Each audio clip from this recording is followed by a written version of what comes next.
Hello, my name is Kentaro Suzuki. I'm a second-year master's student in psychology, specializing in the quantitative methods.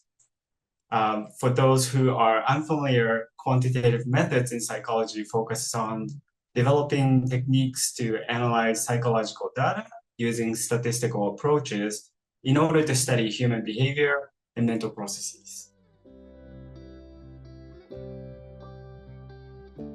So there are two projects I'm currently working on.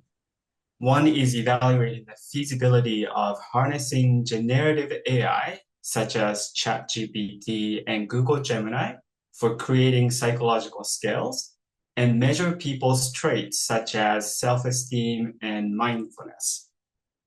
And the other research that I'm working on is the behavioral finance, where I examine how people's emotions and mental biases influence their wealth management, including saving, borrowing, and investing. For this research, I employ advanced machine learning techniques to model distinctive human behaviors and cognitive biases in the context of business decision-making. I know that generative AI, machine learning, would become very popular and highly sought after. And my advisor, Dr. Chung, is passionate about developing psychological skills and graciously allowed me to combine AI and psychological skill development into a single research.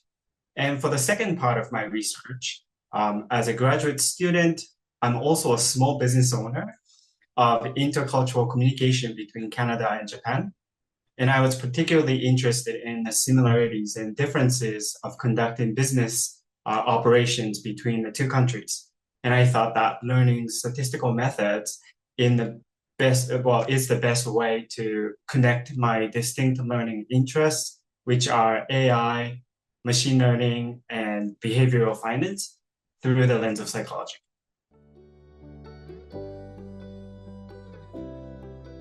The favorite part of my research is that I get to work on the latest technologies such as generative AI and advanced machine learning while studying people's minds. And I know that many people want to learn about and are very interested in all those topics I cover.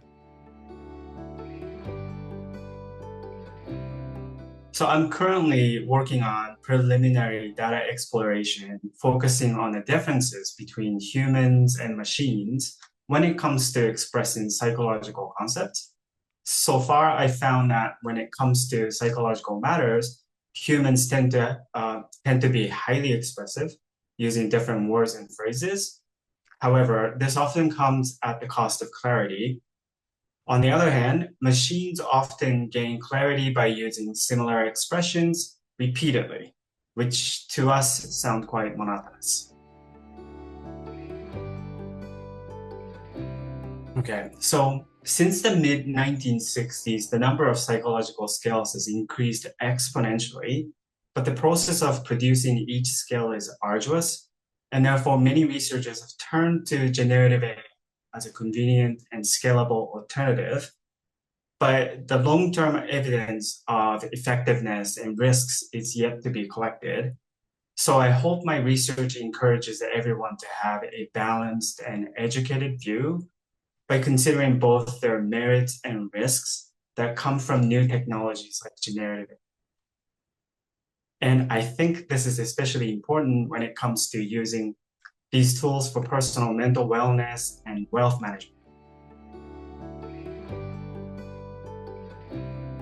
My personal mission is to make psychological tools available to everyone for everyday decision-making, helping them select their life choices grounded more in research and data.